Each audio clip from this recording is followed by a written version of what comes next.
नमस्कार दोस्तों, अगर आप भी बोर्ड एग्जामिनेशन की तैयारी कर रहे हैं तो आपको भी पता होगा कि भैया ये क्वेश्चन सब बच्चों को बड़ा परेशान करता है कि prove that under root five is a irrational number. और देखिए इसका आना भी निश्चित है। ये पहली चैप्टर जो है आपके रियल नंबर उसका एक क्वेश्चन है, और रियल नंबर से जो क्वेश्चन आएंगे आपके एग्जामिनेशन में 2025 बोर्ड एग्जामिनेशन में वो 6 नंबर के आएंगे। कितने नंबर के आएंगे? 6 नंबर के आएंगे। उसमें से एक ऐसा अंडर रूट वाला क्वेश्चन आना एक प्रकार से निश्चित है और आएगा ही आएगा। तो देखिए अगर एक क्वेश्चन आपने करना सीख लिया ना, तो जितने क्वेश्चन आएंगे आप सब में 3 मार्क्स आपके आज कंप्लीट करेंगे यहाँ पे इस वीडियो के माध्यम से। अब देखिए 10th बोर्ड एग्जामिनेशन काफी नियर है, और उस केस में ऐसे क्वेश्चन आते रहते हैं कि proof that is under root two is irrational, under root 7 irrational, under root 5 irrational, under root 2 irrational. तो देखिए अंडर रूट वाले जितने भी क्वेश्चंस है, एक ही बार अगर एक क्वेश्चन समझ जाए सारे सॉल्व है। देखिए इस तरह के जो प्रश्न है दोस्तों, यहाँ पे जैसे लिखा है ना proof that under root 5 is irrational, इसको करने के लिए ना आपको अपना एजम्पशन बनाना पड़ता है, एज्यूम करना पड़ता है, एक मानना पड़ता है, कल्पना के आधार पर इस तरह के प्रश्नों को सॉल्व करना होता है। अब देखिए यहाँ पे ध्यान से देखिएगा, एक एक पॉइंट आपको समझाऊंगा। सबसे पहले आपको ना पहला स्टेप नंबर 1 क्या कहता है? स्टेप नंबर 1 ये कहता है कि सबसे पहले आप एज्यूम करिए इसका अपोजिट, इसका विरोधाभास, जिसे आप कॉन्ट्रेरी भी कहते हैं, या जिसे आप लोग एक प्रकार से हिंदी में विरोधाभास कहते हैं। जैसे देखिए क्या लिखा है, under root 5 is a rational, हम इसका उल्टा मानेंगे under root 5 is a sorry irrational लिखा है, हम मानेंगे ये रैशनल है। देखिए कैसे मानेंगे, आइए। तो देखिए यहां पे सबसे पहले आपको करना है, लेट अस एज्यूम, एक मिनट, लेट अस एज्यूम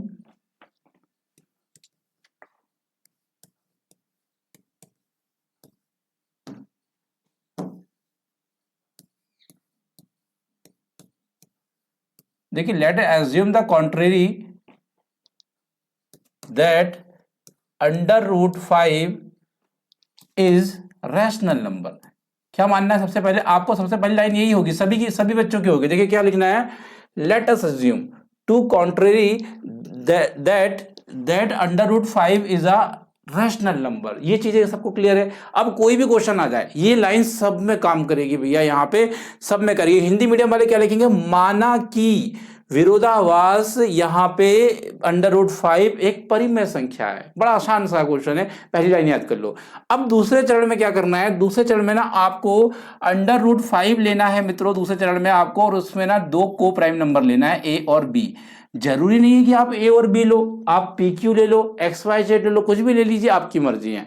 ठीक है, अब यहाँ पे आपको ए एंड बी लेना है, और यहाँ पे बता देना है कि भैया जो हमने ए एंड बी लिया हुआ है ना, वो को प्राइम है। वो कैसे है भैया? को प्राइम है। को प्राइम का मतलब क्या होता है जानते हैं सभी लोग? एक्चुअली देखिए क्या होता है, को प्राइम का मतलब होता है मित्रों कि एक ऐसे नंबर जिनका कोई कॉमन फैक्टर नहीं होगा, 1 के अलावा, 1 के अलावा या उनका कोई भी कॉमन फैक्टर नहीं होगा, वो को प्राइम नंबर होते हैं। तो हमने सपोज किया है सबसे पहले कि अंडर रूट 5 जो है, एक बार इससे लिख देते हैं, अंडर रूट 5 जो है मित्रों वह रैशनल नंबर है, और हमने अंडर रूट 5 लिया, ए बी को हमने लिया कि ए बी कैसे नंबर है, को प्राइम है। इतना सभी के लिए सेम है। अभी तक जितने क्वेश्चन आ गए ये रामबाण कहिए, सब में काम करेगा, सब में काम करेगा। तो दो दो स्टेप सबको बन गई। किसी बच्चे को अगर नहीं बनी हो तो मुझे बताइएगा।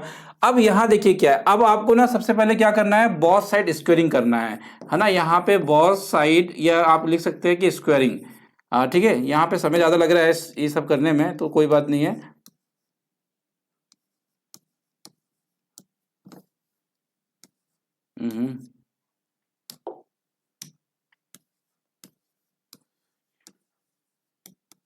स्क्वेयरिंग बॉस साइड, ठीक है, स्क्वायरिंग बॉस साइड। अब हम देखिए इसमें स्क्वायरिंग कर देते हैं। तो ये देखिए अंडर रूट जो 5 है, स्क्वायर लगा दीजिए, इसमें भी स्क्वायरिंग कर दीजिए, ए का स्क्वायर हो गया, बी का स्क्वायर हो गया। इतना क्लियर है आपको? तो ये अंडर रूट से ये कट जाएगा, तो आपका 5 बचेगा। यहाँ पे बी का ट्रांसफर इधर कर लो, तो ये क्या आ जाएगा, बी का स्क्वायर, और यहाँ ए का स्क्वायर आ जाएगा। अब देखिए यहाँ पे जब आपने बी को इधर ले गया है, इसका मीन्स क्या होता है? इसका मीन्स ये होता है मित्रों कि आपका जो ए का स्क्वायर है, ए का स्क्वायर इज डिविजिबल, सुनिएगा, ए का स्क्वायर इज डिविजिबल बाय आपका 5। यहां देखिए ए का स्क्वायर जो है डिविजिबल बाय 5 कैसे कह सकते हैं? क्योंकि भाई आपका बी इधर गया है, जब वो बी के साथ डिविजिबल है तो आपका ए का स्क्वायर भी बी के साथ डिविजिबल होगा। अब यहाँ पे इसका मतलब ये होगा कि a इज ऑल्सो डिविजिबल। आपका ए बी जो होगा मित्रों वो भी कैसा होगा, डिविजिबल होगा। किससे होगा, 5 से होगा, ध्यान रखिएगा। ये आपका इक्वेशन 1 बना के छोड़ दीजिए। क्या बना दीजिए, इक्वेशन 1 बना दीजिए। इससे आप लोग इतना किसको समझ में नहीं आया, पहले आप इतना बताएंगे, इसके बाद मैं आगे चलूंगा। देखिए सबसे पहला चरण हमने क्या किया था, लेट द एज्यूम किया था contrary under root 5 is a rational, और क्वेश्चन में रैशनल लिखेगा, हम लोग रैशनल लिखेंगे। बात समझ में आ गई। दूसरा क्या करेंगे हम लोग, यहाँ पे दो को प्राइम लेंगे, कुछ भी ले सकते हैं आप लोग जो लेना चाहें। उसके बाद दोनों की स्क्वायरिंग करेंगे एंड देन ट्रांसफर करेंगे। इसकी वैल्यू के साथ लिखेंगे ए का स्क्वायर डिविजिबल बाय 5, तो यहाँ a is also divisible by 5 ये लिखेंगे हम लोग। इतनी बात आपके माथे पड़ी होगी। अब हम आगे चलते हैं। अब यहाँ पे आपको ये जो इक्वेशन बनी हुई है, ये वाली जो इक्वेशन बनी हुई है, एक काम करते हैं, इसको 2 देते हैं और इसको दे देते हैं हम 1, इसको दे देते हैं 1, ठीक है। ये 1 नंबर की जो इक्वेशन है, यानी हमने दे दिया है 2 वाली।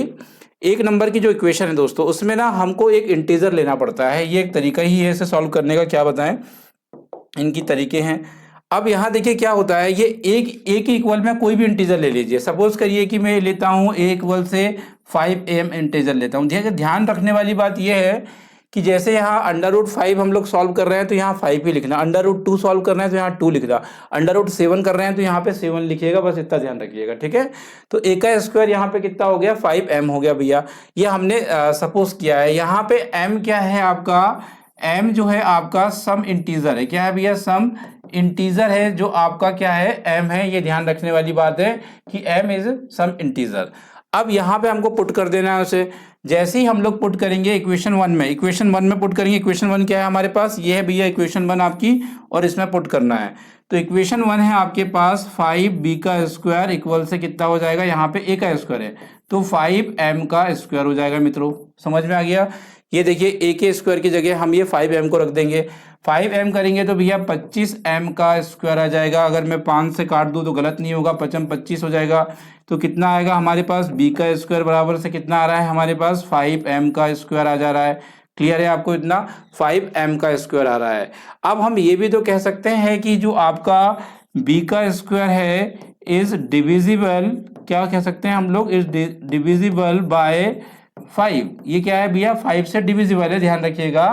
अब ये भी हम लोग कह सकते हैं कि b is also divisible, b is also divisible by 5, ठीक है, याद रखिएगा बाय 5, ये ध्यान रखने वाली बात है। अब यहाँ इक्वेशन 2 है, इक्वेशन 2 है आपकी, और इक्वेशन 3 बन जाएगी क्योंकि हमने एक तो इसको बना दिया था, 2 इसको बना लिया था, 3 इसको बना लिया था हमने। इतना सबको क्लियर है, कुछ नहीं किया हमने। ये जो इक्वेशन थी यहाँ पे कोई भी वैल्यू रख देना है। यहाँ पे जैसे कि a इक्वल से 5q 5m 5z जो रखना चाहें यहाँ पुट किया, सॉल्व किया। ये बताया कि b 5 से डिविजिबल है और b हमने बताया कि 5 से डिविजिबल है। अब देखिए हमारे पास क्या हुआ, इक्वेशन नंबर 2 और इक्वेशन नंबर 3 दोनों में 5 से डिविजिबल है a और b, ये तो क्लियर है। तो यहाँ कुछ नहीं करना होता है आपको।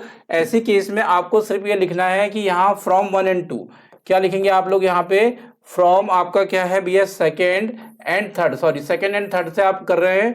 तो यहाँ पर ये हमने को प्राइम माना था, ऐसे क्या माना था, को प्राइम माना था।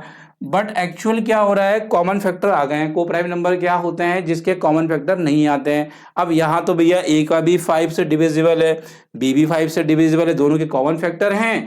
तो आप ये लिख सकते हैं कि यहाँ पे कि आवर एजम्पशन जो था, हमारा जो एजम्पशन हुआ था वो इनकरेक्ट है, क्योंकि यहाँ पर अगर आप देखेंगे ए एंड बी जो है आपका, उसमें 5 जो है वो कॉमन फैक्टर है। That is why our assumption are wrong. ये लिखकर आप बता सकते हैं कि and then under root 5 is a irrational number, under root 5 is a irrational number. ये कैसे हुआ, क्योंकि आपने स्टार्टिंग में लिखा कि ए और बी को प्राइम है, को प्राइम के कोई भी कॉमन फैक्टर नहीं होते हैं। बट यहाँ पे क्या हो रहा है, यहाँ A is also divisible by 5, B is divisible by 5, तो यहाँ 5 is a common factor both A and B. That is why A और बी आर नॉट अ को प्राइम नंबर। तो अवर एजम्पशन जो था आर रॉन्ग, देन यहाँ under root 5 is a irrational number. बस भैया यही पे खेल खत्म हो जाता है। तो ये तरीका आपको यहाँ पे अपनाना है। हमेशा आपको यहाँ पे कई बार अंडर रूट 2 लिख देगा, यही मेथड है। अंडर रूट 7 लिख देगा, यही मेथड है। अंडर रूट 3 लिख देगा, यही मेथड है। अंडर रूट 5 लिख देगा, यही मेथड है भैया। और अंडर रूट 11 लिख देगा, यही मेथड है भैया। तो सबके लिए यही मेथड काम आने वाली है। 1 से 2 बार इसकी कोशिश करिएगा, स्क्रीनशॉट ले लीजिएगा, कमेंट बॉक्स में बताइएगा डाउट अगर आपके पास है तो। जुड़ने के लिए धन्यवाद। Thank you so much.